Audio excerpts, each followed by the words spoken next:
میرے آقا نے فرمایا جدھر علی گئے قرآن ادھر گیا، جدھر قرآن گیا علی ادھر گئے۔ مولا علی بیٹھے سر میں گل کرن لگا جی بڑی سخت زبان استعمال کرتے۔ مولا اعلیٰ حضرت بریلوی فتاوی رضویہ لکھی ہے روایت، آپ مسجد بیٹھے ہوئے سن، کوفہ دی جامع مسجد، اذان ہو گئی، مؤذن آیا، انہیں کہا ہوں دسو نا کوئی گل بھی کرنے والی کوئی ہونی چاہیے۔ مؤذن آیا، مولا علی نو کہنے لگا حضور نماز دا ٹائم ہو گیا، فرمایا بیٹھ جا نماز دا ٹائم ہو گیا۔ اور دسو علی نو نماز دسڑی بھی تو عجیب ہے، مولا علی نے واری تیری نیند پر نماز۔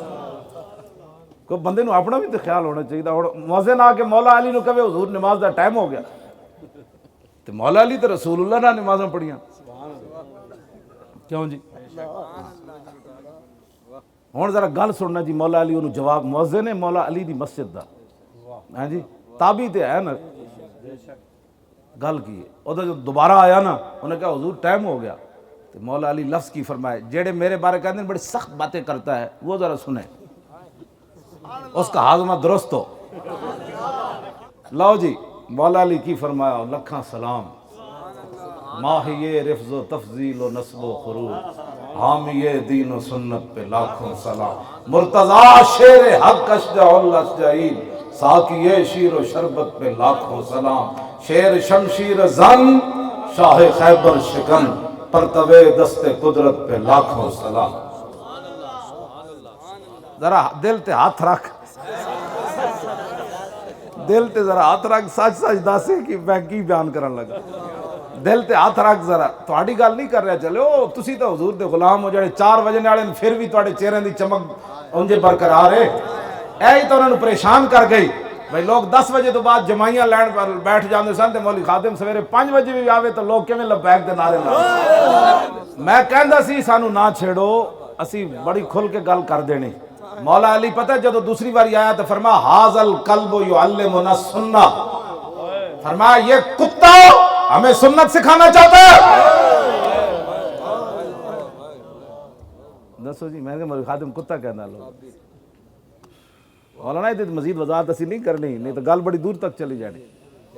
عمیر بن واب تلوار لے کے جدو مدینہ منورہ آئے نا تے حضرت عمر دور کھڑے سن تے صحابہ کچھ مسجد نبی شریف دے سامنے کھڑے سن تے بدر دی فتح دی گلاں کر رہے سن، حضور اندر جلوہ گر تے عمیر بن واب جدو اترے بعد چ بھی کلمہ پڑھ لیا، جدو اترے نا تے حضرت عمر دوروں صحابہ نو فرمایا دونکم الکلبہ، فرمایا اس کتے نو نپو۔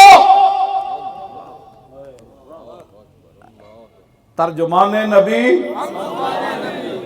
ایسے تو ایسی وضاحت نہیں نہ کر دے، ترجمان نبی جان شان عدالت پہ لاکھوں سلام، فارق حق و باطل امام الہدا، تیغ مسلول شدت پہ لاکھوں سلام، وہ عمر جس کے آدھا پہ شہدہ سکر، اس خدا دوست حضرت پہ لاکھوں سلام۔ بعد جدو عمیر بن واب نے کلمہ پڑھ لیا نا تو حضرت عمر فرماندے سن واللہ لخنزیر، فرمایا اللہ دی قسم، عمر چک کے کہندے جدوں تلوار لے کے آیا سی نا میرے نزدیک خنزیر ادھے نالوں چنگا سی۔ ہن جدوں انہیں حضور دا کلمہ پڑھ لیا تو مینوں اپنے پتر نالوں بھی محبوب ہو گیا۔ بہت سادہ سا ہے اصول دوستی کوثر اپنا، جو ان سے بے تعلق ہو ہمارا ہو نہیں، اے ساڑا معیار ہے۔ تو ہن افضل الخلق بعد الرسل دوی کیوں جی اتنی گل کیتی عروہ بن مسعود تے نس جان گئیں یا فروق و یدو، اے تے نس جان گے میدان حدیبیہ چھوڑ کے۔ فقال له ابو بکر بزر اللہ انحن نفر عنہ وندعو۔ اب باقیاں دے ترجمے ہو گئے تو ترجمہ علام نہیں عارف نوری صاحب بھی نہیں کرنا، یہ کہن گے وہ اسی جڑا راتی استاد دس گئے نوری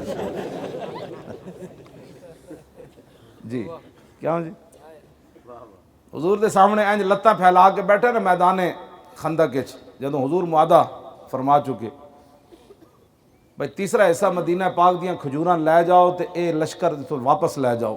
عیینہ بن حسن بیٹھا سردار، معاہدہ ہو گیا۔ اس دوران حضرت اسید بن عزیر آئے تے لتاں حضور دے سامنے لمبیاں کیتی بیٹھا عیینہ بن حسن، تے صحابی رسول آندے نالی نہیں شکر معاہدہ ہویا جان چھٹی، کیوں جی اے نہیں کہ تھوڑی جی سی ٹانگیں ادھر کر لیں نا، تھوڑی تھوڑی ادھر کر لیں۔ آج دا مسلمان کہتا ہے اے مزاج ہونا چاہیے جب حضور دی عزت دی گل آ، یا خود ہی نپ کے انج کر دے دے یار ٹنگا تھوڑی انج کر دے،